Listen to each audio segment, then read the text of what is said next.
文言呢個講法咧，本身咧就係古代嘅書面語嚟嘅，其實啊，即係古代人咧佢口語講嘅嘢咧，佢當然唔係就咁講文言文嘅，佢哋手寫嘅嘢咧就會係即係用文言文呢種方式。因為咧我哋講緊文言文，究竟我哋想攞嘅係佢嘅語言風格啊，定係其實我哋連嗰個語境都想攞埋咧咁樣？我用 AI 嚟去叫佢幫我寫文言文，其實我覺得都應該可能 OK 噶咯喎。咁其實我仲使乜學人文言文呢？ Hello， 大家好，翻嚟學識開咪，我係主持江啟明。Hello， 大家好，我係 Hugo。喂 Hugo 啊，最近咧都有一單新聞咧，同文言文嘅寫作風格咧有關嘅，好想請教下你。因為話說咧，就係有人咧就想去寫一個嘅投訴啦，向一間巴士公司咧就話咧佢發現到咧有一對母女咁就本來咧就喺一個舊嘅巴士站嗰度等車咁樣啊，點知咧原來間巴士公司咧就改咗個巴士站，咁啊結果咧就 miss 咗個巴士啦咁樣嚇，咁嗰個人咧就寫投訴啦。嗱咁件事好普通嘅啫本來，咁但係佢得意嘅地方咧就係因為呢個巴士公司咧佢有個 app 咧就俾人寫投訴信，但係咧就限人哋咧只能夠用100字寫嘅，咁結果呢個寫投訴嘅人咧就用咗文言文啊，所謂嚇咁就咧去寫，因為文言文我哋一般理解就係好似言簡意賅咧，好精簡嘅，佢就可以濃縮好多資訊咧，就喺呢一個100字嘅限制裏邊咧，就表達到佢嘅嗰個投訴意思。咁啊引嚟好多個討論啊，就話咧原來真係文言文係非常之精簡嘅，係攞嚟寫投訴信最好嘅。但係咧，亦都有人咧就話咧，喂，其實佢呢個寫法都唔係真係咁文言文啫，只不過係書面語啫咁樣樣。嗱，呢度有一紮嘅問題咧，咁啊今日想請教阿 Hugo 啦。喂，其實 Hugo 話呢個算唔算係一個文言文嘅好嘅寫作例子咧？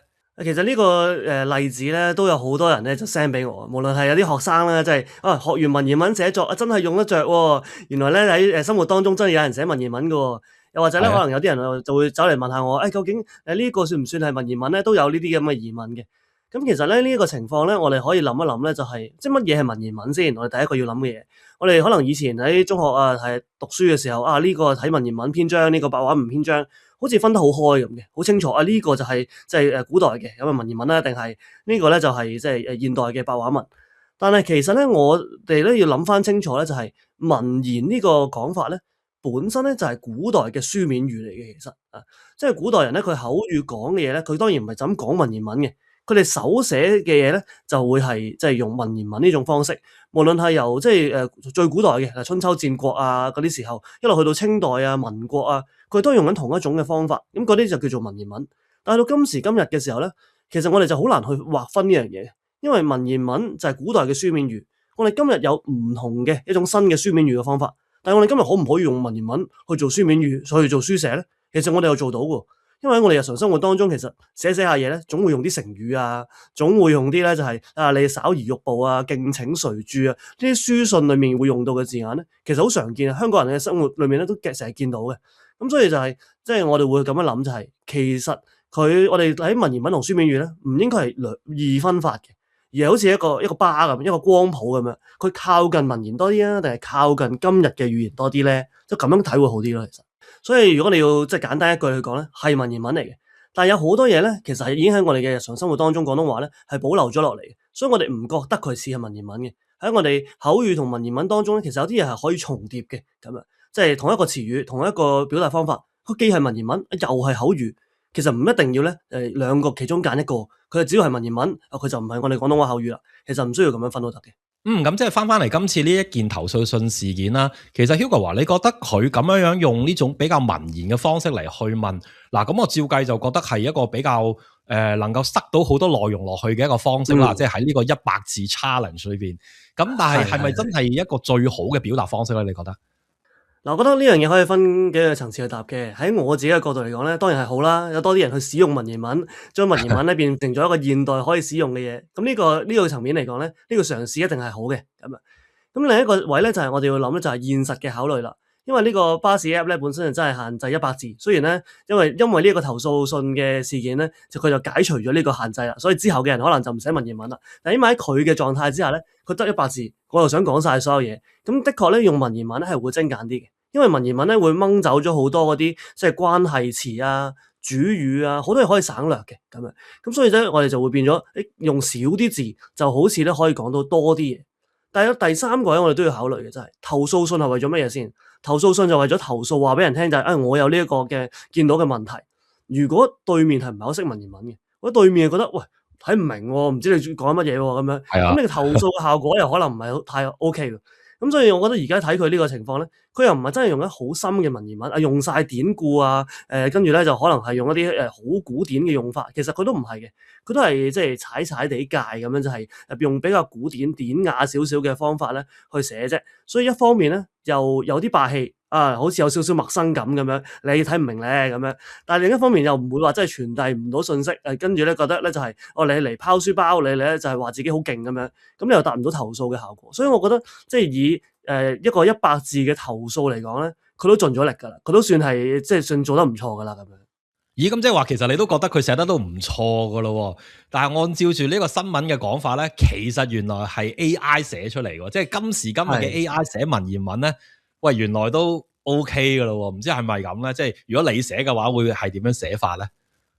我覺得咁講嘅，即係如果佢話係咪一啲好嘅文言文嚟講嘅話咧，佢唔可以話係一啲好好嘅文言文啊，可以千古流傳，大家咧就哇一齊睇，咁當然唔係啦，咁樣係咪？咁但係我哋會話佢係咪可以達到呢一個投訴嘅目的，喺呢個100字之內完成到嗰個 task 咧？我覺得 AI 咧係成功做到呢件事嘅，即係佢去完成咗100字，然後咧表達信息，然後咧用咗文言文嘅風格去寫，咁係做到嘅。咁但係如果你話我再去諗嘅時候咧，其實我哋好多時候因為俾 AI 嘅指令咧，都係一個好現代嘅諗法。可能我估計啦，我哋唔知道佢真係實質上點樣俾指令啦。但係可能佢就講咗件事啊，我見到乜乜乜幾多點，跟住咧就有架巴士行過，跟住咧就你幫我寫做文言文啦咁樣。所以成個思路咧，其實都係好現代嘅。所以我哋會見到咧，佢雖然變咗做文言文嘅句式，但係佢嗰個敘述嘅結構啦，或者佢關注個事情嘅即係重點啦，都係好現代。呢一樣嘢咧，就係我哋有時睇到呢啲即係所謂現代嘅文言文，可能喺網上睇潮文也好，睇呢啲投訴信也好咧，你會覺得似文言文，但係又怪怪地喎。其實嗰啲怪怪地嘅位咧，就係我哋放咗啲好現代嘅思路落去。點樣為之怪怪地咧？可唔可以詳細少少講解？因為我覺得好有趣，你呢個講法就係，即係佢既係好似翻譯咗文言文啊，我理解你嘅意思係，但係咧其實佢唔係用緊一種文言文或者古代人嘅思路嚟去敘述呢件事嘅。即係如果你要去詳細啲去講解呢個分別，究竟個分別位喺邊度咧？有啲位咧，其實都係好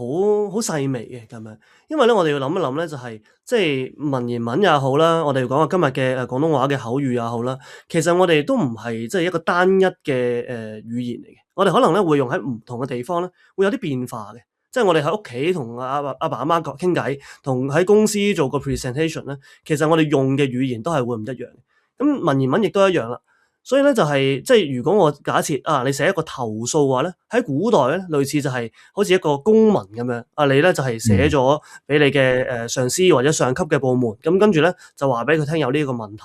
咁當呢一種嘅狀態我投入咗落去嘅時候咧，個諗嘢方法咧，而家佢寫呢一個嘅即係投訴信咧，佢就係話喺今晚幾多點喺咩地方咩情況就見到啲乜嘢。呢個係我哋現代人好常見嘅一個思路嚟，就係我哋直接描述咗我哋所見嘅嘢先，跟住落去咧先講話我嘅感受係點，我覺得好不安啊，其實咧我覺得咁樣係唔好㗎，咁不如咧你去睇下啦咁樣。但係如果你係講緊一個公務上，你話俾你聽，我投訴呢件事係有問題咧，喺古代嘅寫法，如果我自己去諗嘅話咧，應該第一步你就提出咗根據咩原則呢樣嘢係唔好嘅。例如公共交通服務其實係為咗便民嘅，便利民眾嘅，一開始先講咗先，就唔係由講今日發生咩事開始講起，然後就話便利民眾做唔做到先？其實可能咧呢件事我見到嘅情況咧就做唔到便利民眾啦，所以最後咧我哋就要改進。咁所以嗰個思路咧就可能同我哋今日嘅即係好直觀好由頭到尾跟時序去講咧就會唔一樣嘅。我自己會諗法係咁咯。呢個好有趣喎，即係會唔會其實係同嗰個唔同時代嘅人諗嘢嘅方式有唔同都有關咧？即係頭先你一講就係話先敘述咗嗰件事咧，其實我即刻會諗就係好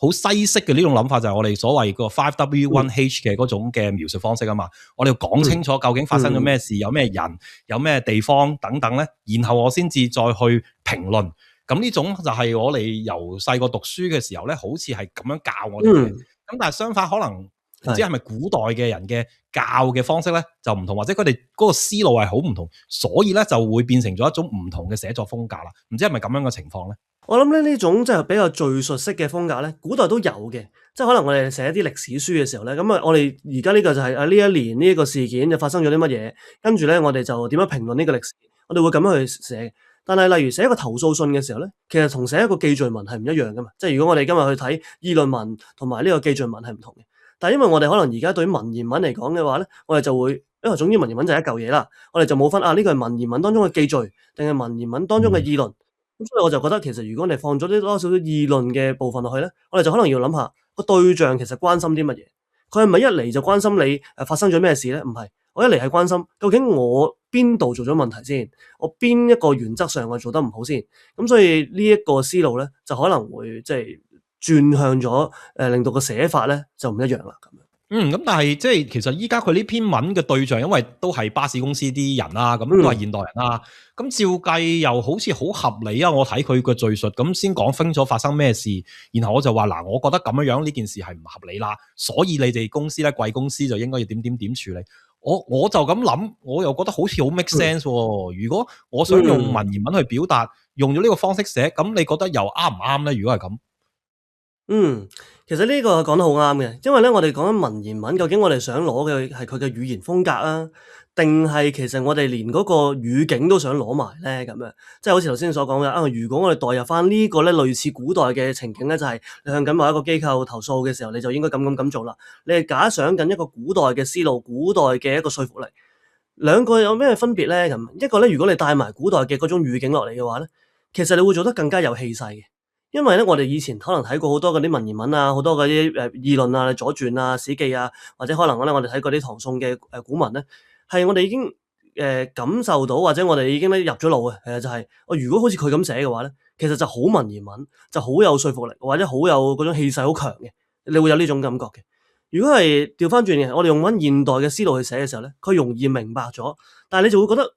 怪怪地，佢究竟係文言文定唔係文言文咧？我哋就會有咗呢一種嘅即係呢種嘅疑問喺度。所以如果你話我唔介意，其實我只係想為咗100字啫，你唔係為咗氣勢嘅，你為咗100字咧，其實而家咁寫係絕對冇問題嘅。你就係精簡咗啲字，用咗個句，你就唔需要用到佢嗰個語境，唔需要用到佢嘅氣勢。咁而家係 OK，但係即係你寫完出嚟嘅時候咧，個氣勢會係爭咁啲嘅，因為大家會走咗個位，嗰個位就係唔係話呢個好勁喎，呢個文言文好正喎，而係覺得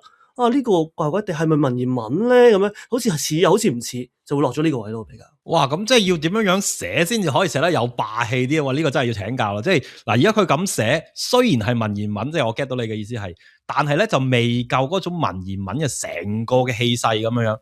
你寫嘅話要點寫咧？好似頭先所講啦，即係如果俾我去寫嘅話咧，我覺得一開始我就會將個所謂大原則放喺開頭嘅。所以例如可能我會話，即係蓋文設居至站，即係我哋咧設一個公共交通工具，整架車有個站嘅話咧，本以便民你本來咧就係應該去便利民眾嘅咁樣。咁我哋有咗個大原則，大家有共識啊嘛，大家都同意。好多時候咧，其實古代嗰啲辯論咧都係咁嘅，先搶咗個道德高地先。我哋大家都係要企喺呢個角度噶嘛，大家都係便民噶嘛。OK， 好，咁我哋就睇下而家呢件事咧係便民定係唔便民啦。咁一講完開頭咧，就將嗰個便民放嘅大原則放咗喺開頭之後咧，我就會跟翻個思路咧，就講翻件事發生乜嘢啦。即係今夕就7時半，跟住咧就喺邊個地方邊架車咁樣。呢個基本上咧係可以跟翻成個佢寫嘅思路，我覺得係絕對冇問題嘅呢個位置。咁但係咧去到再之後咧，嗰個本身嘅即係 AI 去寫嘅呢個文言文咧，佢就有講話有母女二人咧就後於舊址啦咁樣。如果俾我改寫嘅話咧，我會想早啲咧就加入就係其實話俾你聽咧，呢件事係一個問題嚟嘅，係一個錯誤嚟嘅，所以就加咗咧就係有母女誤後故址。加咗個誤字落去先，因為其實你投訴信嚟噶嘛，你應該每一句都話俾人聽，其實呢度出咗錯誤，呢度係有問題嘅，呢度係點嘅。去到跟住落去咧，佢就寫話，即係嗰個車長係見到呢件事嘅，見狀，然後咧就唔通用啊，佢寫咗幾長嘅呢個描述，甚至乎咧話呢個車長咧點樣即係揚長而去啊，呢一個嘅好涼薄啊咁樣嘅情況。咁但係其實我哋可以將佢縮短少少嘅，我自己覺得，因為車長明見就係佢明知明見到，但係都唔停。咁其實咧，我哋如果只要將個明字放翻落去咧，同頭先個誤字咧就已經可以對應到啦。因為嗰個人咧係唔小心嘅，呢個你明知都咁樣做，咁咧就會喺文言文當中，其實呢個即係可以話係文言文嘅一個用法啦，亦都可以話就係我哋中文使用上咧，如果我哋精準啲用字，或者咧我哋早少少將我哋自己嘅立場放入去嘅話咧，其實會令到大家讀落去嘅時候更加順暢，更加清楚你嘅嗰個立場係做啲乜嘢嘅。咁然後咧，去到再下一句咧，就即係我會用咗咧，就係其人可憫，其行殊薄。呢兩個其咧，其實佢係就要好反映到文言文嘅一個特點，就係佢個主語嘅轉換。其實可憫嘅就係嗰個母女啊，母女係好可憫嘅。邊個人嘅行為係涼薄咧？係車長嘅行為係涼薄。個主語咧其實係轉咗嘅，但係文言文當中咧，其實佢係容許咧，就係上一句同下一句之間咧，其實你有一種咁樣嘅轉換，就造成咗一種對牛。咁就呢個好慘，呢個咧就涼薄。咁兩樣對埋一齊嘅時候咧，你就會覺得係真係好明顯知道要幫邊個啦。如果好似原本咁樣寫得好長嘅句子，講完個母女慘唔慘咧？其實冇乜點寫嘅，就寫咗好長咧，就係個車長咁樣做唔係幾好喎，冇惻隱之心喎。咁你就冇一個喺文句上面嘅對偶咧，就個氣勢就會弱啲。所以我覺得有好多位咧係好細微嘅改動嘅，但係其實即係精簡啲咧，反而突顯到文言文嘅嗰個特點咯。咁但係即係其實而家你呢種方式寫咗就非常之文雅，非常之精簡啦。但係會唔會睇嘅人其實睇唔明咧？即係你話其人可憫，原來係指緊個母女；其行殊薄就指緊個車長。我雖然睇我自己都覺得明嘅，但係會唔會係難咗咧？即係增加咗嗰個閱讀者嘅嗰個困難，從而令到個信息反而係可能難啲 get 到咧？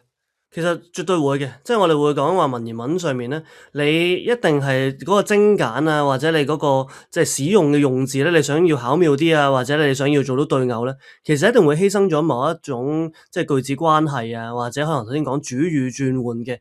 嗰個提示嘅咁樣。咁所以咧，我哋會應該咁諗咧，就係其實文言文咧，佢唔係單純係一種語言啊，跟住咧我自己寫咗出嚟咧，我表達咗就算。其實某程度上佢都係一種雙向嘅嘢嚟嘅。就係我如果係作為一個好似一個古代人咁啊，即係我如果翻古代，其實我寫文言文嘅時候咧，我係預設咗我嘅讀者咧都睇過某一啲嘅文言文，攞嚟四書五經佢睇咗啦，佢都大概知道呢啲句式噶啦。咁我哋去溝通嘅時候咧，就會相對對等啲。所以你話即係文言文，如果你話我寫完出嚟，其實我係俾對文言文唔熟悉嘅人去睇嘅時候，咁我自己覺得咧，你除咗即係用好多文言文嘅句式，用好多話文言文有機會咁寫嘅之外咧，其實你唔係應該去 show off 嘅，你應該去諗下就係對方點樣會先睇得明，點樣先至會即係傳遞到個信息。所以我就話而家 AI 去寫呢一個俾巴士公司嘅寫法咧，其實係好嘅，因為佢傳遞到啊嘛。但係如果我哋想寫得再靚啲、雅啲，或者咧就係佢個對比再鮮明啲，咁可能我哋就可以翻返一個假設對方都係有一個文言文背景知識嘅情況下，然後咧就去即係犧牲咗一啲清晰，然後咧就攞少少氣勢。可以咁去理解呢件事。OK 嗱，咁如果我哋再繼續睇埋落去啊，嗱，咁佢下一句開始就應該譯到就係吾所見心覺不安啦，咁然後下邊仲有一大段嘢咧，咁啊跟住就講話究竟你哋巴士公司應該點樣去做啦咁樣樣。如果由一個比較霸氣啲嘅文言文角度，你又要點樣改咧？其實我自己會咁樣諗嘅，即係咧，我哋見到原本嗰個嘅寫法咧，因為佢限100字啦，但係其實佢都幾願意花咗一啲篇幅咧，喺後半嗰度咧就係講佢自己嘅即係感受啦，講佢不安啦，然後再去即係督促呢一個嘅即係巴士公司咧係要做啲嘢啦，你要去令佢受訓啦，你要有同理心啊，各樣嘢，點樣維護你嘅信譽啊，佢都花咗幾長嘅篇幅去講呢樣嘢。咁我自己會覺得咧就係即係如果用一個精簡少少嘅文言嘅寫法咧，我會傾向咧就係唔好即係直接講自己我好不安啊，我睇完呢件事咧，我覺得好唔舒服啊。點解我覺得咁樣做未必係最理想咧？如果佢係一個投訴嘅話咧，理論上係一個相對似公民嘅即係嘅一個表達方法，佢係一個公共事務嘅討論嚟嘅，所以你好不安咧，唔應該係影響呢件事嘅決策嘅一個重要因素。所以反而咧，我自己覺得如果你放喺一個咁樣嘅文言語境去睇嘅時候咧，我就會滲喺唔同嘅內容上面，就好似頭先講話，嗰個母女係唔小心企咗嗰度，車長係明明就見到，就好過咧就講完之後咧就話：我好不安，我好唔舒服，我。因為呢個咧喺現代人或者喺我哋而家呢一個處境當中，你會覺得你嘅感受係重要嘅，冇錯，係啱嘅，我哋要正視呢樣嘢。但係如果喺古代嘅語境相對嚟講咧，除非係一啲好即係好悲慘啊，真係即係好大件事，好大嘅傷心，好大嘅情感，否則嘅話咧，可能講一啲原則或者講啲道德嘅嘢咧，係會更加容易說服人嘅。我覺得呢一個轉換咧係我哋可以留意。咁呢個都真係幾能夠反映到咧現代人同古代人嘅分別喎，即係因為正正就係現代人咧係好自我膨脹嘅一個時代。咁我成日都會話，就現代人咧，我哋就係老闆，我哋咧就要話俾人哋聽，嗱，我依家不滿啊，你就要去做啲嘢嚟去應對我呢個不滿噶啦咁樣。咁但係相反，我諗喺古代社會就好正正好似頭先你嘅講解咁講。你不滿還不滿，其實關我咩事啫？我做官，我唔使理你不唔不滿噶嘛。但係如果你講得出我做官嘅一啲原則係做錯咗咧，咁就大鑊啦，我就要去應對啦咁樣。咁所以似乎真係反映到就係嗰個文化嘅差異咯。係啊，冇錯，我覺得都係即係唔同嘅嗰個社會環境，其實都影響咗我哋點樣使用語言，或者我哋點樣去思考呢樣嘢。其實有時都係好不自覺嘅。有時我一轉翻用比較文言文嘅思路，或者可能古代嘅一啲思路嘅時候咧，我都會自動會將呢啲嘢收起咗多少少嘅。咁當然都有古代都唔係真係得一種人啦，當然都有嚟表達情感好強嘅人，但係可能喺呢啲相對似公文書信嘅表達方法嘅時候咧，可能就會近呢一種嘅語境多少少。咁講完嗰個不安之後咧，其實後半部分咧，佢都仲花咗好多篇幅咧去講，即係點樣去要求個公司去跟進啊呢件事。因為喺現代嘅即係思路當中咧，其實我哋可能需要花一段幾長嘅篇幅去說服佢就係你點樣維護你嘅信譽啊，你點樣同理啊，你點樣做啊咁樣。但係相對嚟講咧，如果俾我去用翻一個古代文言嘅思路去諗嘅時候咧，其實就可以好精簡，可以好簡潔，因為佢哋其實係一啲套語嚟嘅，可以咁講。即係例如你話，即係服望按驗其事啊，希望你可以按住呢件事去檢驗、去查清楚。其實呢啲咧就係因為每一封嘅嗰啲書信，每一封公文其實可能都會使用到呢啲嘅句式嘅。咁所以喺古代文言嘅語境之下咧，我哋就唔需要花好長嘅篇幅去寫，反而咧借用一啲套語咧，就已經可以表達到即係想講嘅嘢。咁所以我覺得呢個都係即係語境上嘅差異，令到我哋可能用即係今日嘅呢個語境嘅時候咧，我哋會花好多篇幅去嘗試說服佢點解你要跟進咧咁樣。咁古代唔係啦，因為你係官啊嘛，你係你嗰個單位啊嘛，咁你梗係要跟進啦。我根本唔需要解釋俾你聽，你要點，你只係需要話個大原則，你係要便民嘅，你係要即係做好你份工嘅。咁其實咧就已經即係講到啦。嗱，咁如果翻嚟我哋日常生活啦，即係睇到呢一個例子咧，我覺得幾有趣嘅。但係如果我而家今日作為一個現代人，想去寫嘢寫得好啲，係咪都應該用呢種文言文式一啲嘅方法嚟去即係多啲用呢啲嘅四字詞語啊，或者多啲用一種文言文嘅思路，係一個好嘅方法啦，定還是唔係咧？即係你會點樣建議我哋去即係有啲咩參考俾到我哋咧？我自己會咁諗嘅，即係企喺一個即係中意文言文、教文言文嘅角度咧，我會話係一個好嘅工具嚟嘅呢樣嘢。即係我哋有多啲選擇咧，一定係點都好啲嘅。即係因為頭先例如原本嗰個巴士 app 可能咧佢就係要你100字，其實咧如果你真係認真數一數嗰啲字數咧，其實原本佢寫出嚟個咧都超過咗100字嘅。即係揾 AI 去寫咧，你都110幾字咁樣，加埋標點符號咧，其實理論上都唔受克你嘅。咁但係你文言文你再識咗，或者你再轉一轉個思路之後咧，我而家可能寫個70幾字、80幾字，其實都可以表達到相類似嘅內容。咁所以字數精簡上面咧，我覺得呢一個永遠都係即係精簡係一個好嘅特質嚟嘅，起碼我自己都覺得啦。即係無論語文上面或者我哋思考上面，你諗下點樣可以用最精簡嘅方法去表達到你想講嘅嘢咧？我覺得呢一個係我哋應該要去即係多啲練習嘅。咁呢個無論係咪文言文都好啦，其實就算用白話文都好，你用少啲字簡單啲講到你想講嘅嘢，其實呢一個係好嘅訓練啦。另一樣嘢咧就係文言文，頭先我都有描述到啦，就係我哋其實有唔同類型嘅。今次我借用咗一個嘅思路咧，就係可能係即係唐宋時期，可能我哋咧就係去寫一個公文俾上奏上去俾上級嘅呢一個思路。咁但係如果我哋有多幾種思路，例如我學咗一啲詩歌，我學咗呢啲公文，我學咗一啲詩人嘅書信，或者咧我學咗好多唔同嘅嘢之後咧，你就可以喺唔同嘅情況用到唔同嘅思路，用到唔同嘅表達方法去做你想做嘅嘢。例如投訴呢樣嘢，可能你係需要有氣勢嘅，但係你可能你寫封信俾即係你遠方嘅朋友，你唔需要有氣勢，你唔需要有氣勢壓到佢嘅，你係動人就得噶啦咁樣。咁你就有多啲選擇，所以我自己會覺得，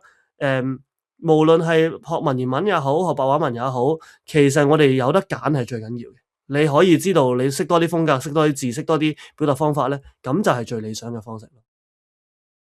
咁所以其實即係識多啲文言文，似乎都係對於我哋就算今日嘅嗰個日常生活咧，都係有幫助嘅。咁但係好似呢位仁兄咁啦，我用 AI 嚟去叫佢幫我寫文言文，又得唔得咧？嗱，即係頭先你一開頭都有講過，就其實佢都寫得 OK 啊，AI 即係今時今日嘅 AI 嘅能力，其實我覺得都應該可能 OK 噶咯喎。咁其實我仲使乜學文言文咧？呢個問題咧，我諗我哋即係喺即係呢幾年裏面咧，不停去答嘅時候咧，應該都 keep 住要更新個答案㗎啦。即係如果你話喺幾年之前，因為2-3年前，你話 AI 寫文言文唔 OK 嘅，係寫到亂晒大龍嘅咁樣，佢可能混埋晒啲白話文入去咁樣。咁但係去到今日，我哋去睇嘅時候，可能你就咁一眼去睇嘅時候咧，你唔會覺得哇好 AI 喎，或者好奇怪喎，即係你都覺得現代人寫文言文可能都係差唔多啦咁樣。咁所以咧，我會覺得其實某程度上，如果你目標即係為咗滿足嗰100字咧，砌到100字就夠噶啦咁樣。其實 AI 做咧，絕對係足夠有餘嘅，因為你講晒啲要求，講晒啲條件，佢做到，亦都唔係有人要評下你嘅文筆分係咪OK 啊？係咪因為你呢個咧就影響你嘅前途啊？又唔係，其實你投訴完就算噶啦咁樣。咁呢個層面咧，AI 係絕對足夠嘅。而且而家嘅 AI model 咧，我都會 keep 住去睇佢哋嘅時候咧，佢哋寫得越嚟越好啊！而甚至乎有時候咧，我睇完之後咧，呢個位寫得唔係幾好，你改一改好似好啲喎。我唔同佢講，我話不如你改一改佢咧。佢諗嗰個改嘅位同我諗個位咧，有啲位係一樣嘅。佢中到幾個位，可能10個佢有6-7個佢諗到噶啦咁樣。所以我會話咧，其實 AI 去幫我哋寫文言文咧，係越嚟越可能嘅呢件事。但係其實同所有用 AI 去使用去做嘢一樣嘅，就係我哋有冇呢個辨別嘅能力咧咁樣。因為我睇完嘅時候，我一眼就會知道，呢度有3個位要改咁樣。咁可能 AI 會指得出，可能 AI 指唔出。咁而呢一啲嘅能力咧，其實就係我哋嘅語文能力，而我哋嘅語文能力就係我哋嘅思考能力。因為呢一個嘅能力，學文言文嘅能力，唔係淨係用喺文言文度，而係其實同時用喺我哋點樣去表達我哋嘅情緒、情感，例如係滲落去啊，直接講啊，或者我哋點樣同人做說服啊，我哋究竟將原則擺先啦，定係將事件擺先咧？其實所有嘅呢啲思路，所有嘅呢啲嘢咧，都應該係內化喺自己心裏面。所以你用 AI 寫完，你始終都要內化。呢一個學習嘅過程咧，係依然係存在。無論你用 AI 呢個工具也好，你跟睇本書、讀4書5經背晒佢都好啦。其實我哋殊途同歸嘅。我會咁形容咯。係啊，好同意啊！即係其實我哋去建議大家使用 AI 嘅方法咧，一直都係會鼓勵大家就唔好盡信晒 AI。我哋咧都係要 keep 翻一啲嘅思考咧喺我哋自己嘅嗰部分咁樣。嗱，我知道 Hugo 嚟緊咧有個課程咧，就係正正係教大家咧去寫文言文嘅。我估計你嘅課程都應該會係同呢一個思考嘅嗰個方法咧係非常之有關嘅喎。可唔可以同大家介紹下？係啊，我嚟緊咧會開一個咧同莊子嘅寓言故事有關嘅文言文寫作課程。其實咧，我哋會喺思維上面嘅衝擊咧，往往有2種啦。一種就係一寫嘅內容上面咧，可能會帶俾我哋衝擊。另一方面咧，就係語言上面用唔同嘅語言表達方法唔同。頭先我哋講咗好多咧，就係文言文其實俾咗啲新嘅思路，俾到一啲新嘅諗法我哋。咁但係喺古代人當中咧，都仲有一啲人咧係俾古代人咧，佢哋係有思想衝擊嘅。莊子就係其中一個好好嘅例子啦。就係大家都跟唔到莊子諗咩？哇！莊子諗呢個，莊子講呢個，哇！所有嘢都好神奇喎。所以咧，你可以話咧，就係即係我哋如果睇下莊子嘅時候咧，其實我哋會知道咧，就係古代人係點樣諗嘢，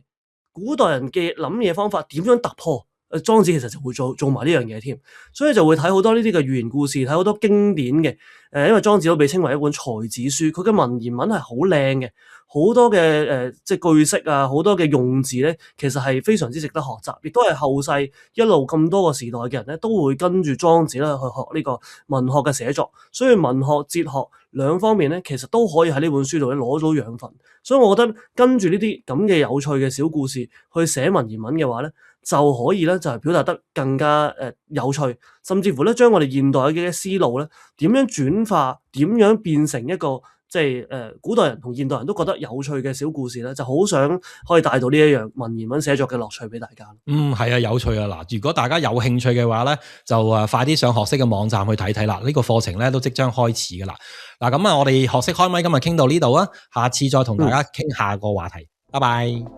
拜拜。